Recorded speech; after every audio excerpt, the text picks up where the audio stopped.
David Cameron likes to tell us that the economy is booming and everything's going to be fine. But when I speak to ordinary families on the doorstep, they don't feel it.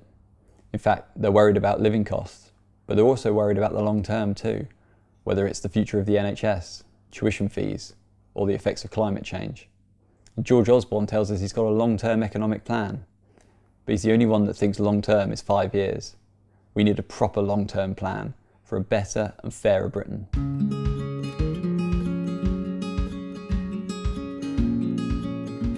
So I decided that I would join the Labour Party because I believe that the Labour Party is for the working man, and I've lived by that all my life.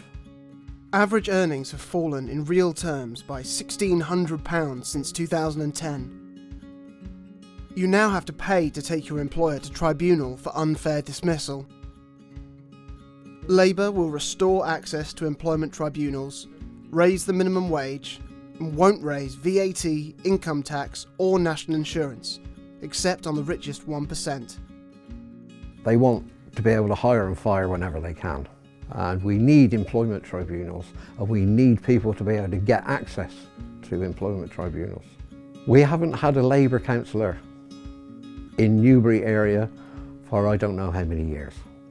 And we need people on the council that are going to look at the everyday problems of what people living in this area have.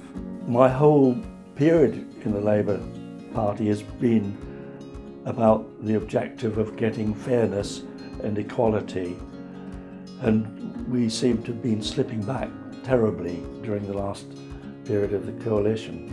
I think that the Labour Party is probably the only political party that's really kind of thinking about the future for the future generations and has policies relating to that. Tuition fees have been trebled and student maintenance grants haven't kept pace with rising accommodation costs. Work experience in schools has been scrapped and careers guidance opened up to a market that hasn't delivered. Labour would reduce tuition fees to £6,000 and increase maintenance grants by £400 a year. We'd restore work experience and careers guidance for all and deliver 80,000 more A-level equivalent apprenticeships every year. I want a party that represents me and what I think are, thousands, millions of people across Britain. Energy at the moment is very expensive. It's a big part of any household's budget. But what we have to pay out every month for gas and electric is just crazy money. And when you have people that have to choose between heating and eating, particularly people on a very low income or elderly people, I think it's scandalous. Energy bills have risen on average 30% since 2010.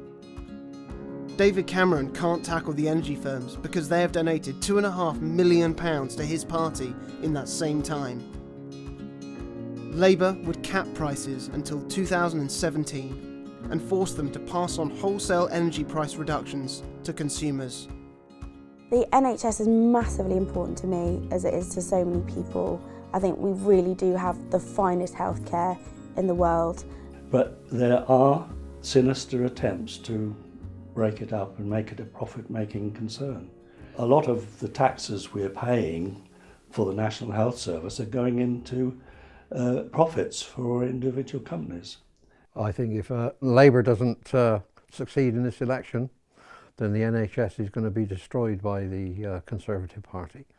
Because of this government, all NHS services have to be tendered, meaning NHS hospitals compete with private companies instead of focusing on frontline care.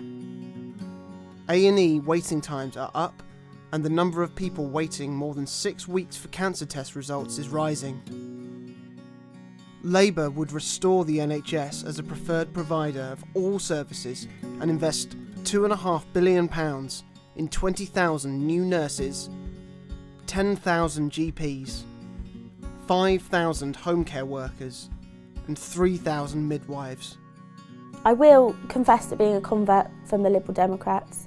I wasn't a member of the party but had always voted that way, and to be honest I just felt very sold out, which I think is how most people who did vote that way now feel incredibly let down. And I think if you look at all the plans that Labour have in place, and I think it's just the only party that makes any sense. I think people have lost complete and utter faith in the Tories. The Liberals have just completely lost their credibility, and I think actually, you know, real action, real sort of decisiveness, very, very measured approach to spending cuts. You know, people aren't daft. They know that there's a deficit. They know the spend can't carry on. When the rich get richer and the poor get poorer, that helps no one. That's not a fair society. That's not the Britain that people want to live in. Labour's plans mean cutting the deficit, but doing it in a fairer way. And it also means long-term thinking to deliver the housing we need, but also the infrastructure and schools to go with it. It means an NHS with time to care, with more doctors, more nurses and more midwives. It means a rail system with passengers at its heart, and energy prices down, investment in renewables up. That's how we'll build a better Britain, and that's how we'll help the people of Newbury.